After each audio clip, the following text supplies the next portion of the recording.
El cerebro ético. Un atajo emocional ante dilemas. ¿Cómo registra el cerebro el principio de no hacer a los demás lo que no quieres que te hagan a ti? 5 operarios trabajan en la vía. A lo lejos se acerca a gran velocidad un tren que los arrollará. Usted se encuentra en un puente sobre la vía y podría impedir que el tren los atropellase si empuja desde el puente a una persona que tiene a su lado. Este es uno de los 60 dilemas en los que han participado voluntarios para estudiar los circuitos neuronales que procesan esas decisiones. La mayoría de los voluntarios decide con rapidez, en 5 segundos, no empujar a la vía a la persona que tienen al lado. Toman esa decisión con un intenso sentimiento de rechazo a dañar. Los científicos han seguido la actividad cerebral mientras la persona decide qué hacer. Las técnicas de neuroimagen detectan una activación intensa en zonas de la corteza cerebral que procesan las emociones que afectan a la relación con los demás. Un nuevo experimento plantea impedir que se arrolle a los 5 operarios manipulando las agujas para desviar el tren a otra vía donde se encuentra solo una persona.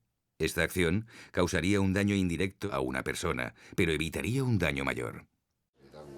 La mayoría de los voluntarios opta por mover las agujas tardando 2 segundos más en decidir, tanto si la respuesta es afirmativa o negativa.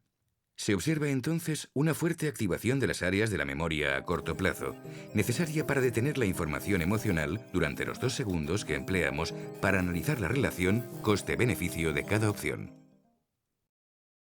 Conocer qué ocurre en nuestro cerebro al enfrentarnos a dilemas en los que entran en juego vidas humanas nos ayuda a comprender cómo utilizamos la capacidad genuinamente humana de juzgar las acciones como buenas o malas. Los trabajos de imagen funcional muestran que se activan áreas que intervienen en la emoción, la toma de decisiones, el conflicto, las relaciones con los demás y la memoria. El primer paso de nuestro cerebro, para decidir, es generar la emoción en la capa central del cerebro. El hipotálamo, al liberar los neurotransmisores oxitocina o vasopresina, participa con la amígdala cerebral en el proceso de la emoción, que evalúa el significado biológico de la información recibida. Puede ser positivo o negativo. La amígdala es un nudo de comunicaciones que une emoción y motivación. A la vez, conecta con la corteza cerebral en varios puntos. En el lóbulo frontal, conecta con el nudo principal de esta zona, la región órbitofrontal. Esta región es capaz de frenar los impulsos automáticos y decidir de acuerdo con los valores y normas que uno libremente ha ido asumiendo. Afloran entonces los sentimientos positivos o negativos, aunque no determinan la decisión.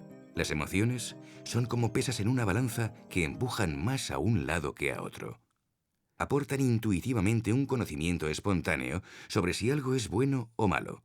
Las emociones nos proporcionan un atajo, una ayuda natural para decidir en situaciones límite que exigen una actuación inmediata y directa.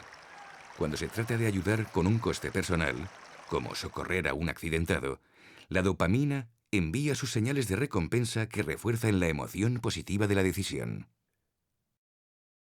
Lo que conviene o no a un animal lo tiene enraizado en el instinto de supervivencia de la especie. Los animales no se equivocan, tampoco eligen. Les viene dado un comportamiento automático y eficiente. El principio universal del ser humano de no hacer a los demás lo que no quieres que te hagan a ti está arraigado en nuestra tendencia natural a conservar la vida y ser conscientes de ello. Esta regla aparece registrada naturalmente en el cerebro como un detector que provoca la emoción automática de agrado al ayudar y repugnancia por dañar. También hace que surjan los sentimientos de compasión, culpa o vergüenza. Se trata de una intuición natural que dice lo que está bien y lo que no. Como afirma un neurocientífico de Harvard, el ser humano posee un sentido moral innato. El segundo paso que realiza el cerebro antes de que tomemos la decisión es más lento. Se trata de analizar y valorar la respuesta con respecto a las convicciones personales. Este paso es imprescindible para poder decidir. Se han realizado estudios en 2 tipos de personas para entender mejor cómo funciona el cerebro en la toma de decisiones. Por una parte, se ha analizado a personas con un daño cerebral en el nudo de comunicaciones frontal que conecta lo emotivo y lo analítico. Se comprueba que siguen una conducta excesivamente utilitarista y deciden con gran rapidez matar, empujar a la vía a una persona para salvar a 5. Debido a la lesión cerebral, estas personas carecen de la guía innata que supone el aviso de alarma de la emoción en la toma de las decisiones, aunque el sistema que analiza el coste-beneficio se mantiene. Los sentimientos desagradables, la repugnancia a hacer daño, que constituye una señal de precaución, les dejan imperturbables. No necesitan más tiempo, ya que no tienen que frenar la emoción natural que no se genera en ellos. Sin embargo, en una situación en la que la emoción disminuye notablemente, como accionar las agujas, su conducta es normal y deliberan. Por otra parte, también se han hecho los dos experimentos de los trenes con personas muy utilitaristas, entrenadas en el cálculo riesgo-beneficio como norma de conducta. Sorprendentemente, resuelven sí empujar a uno a la vía y sí accionar las agujas en el mismo tiempo, 7 segundos. Necesitan 2 segundos más para que el sistema que analiza el coste-beneficio se imponga a la emoción natural de rechazo a ocasionar un daño directo a otra persona. Como las jerarquías de valores no están biológicamente determinadas, difieren de unas culturas a otras, no todas son equivalentes. En el caso de estas personas, prima el utilitarismo sobre otros valores. Las imágenes cerebrales muestran en los dos casos una activación intensa del área frontal lateral, necesaria para el cálculo de las ventajas e inconvenientes en ambos dilemas.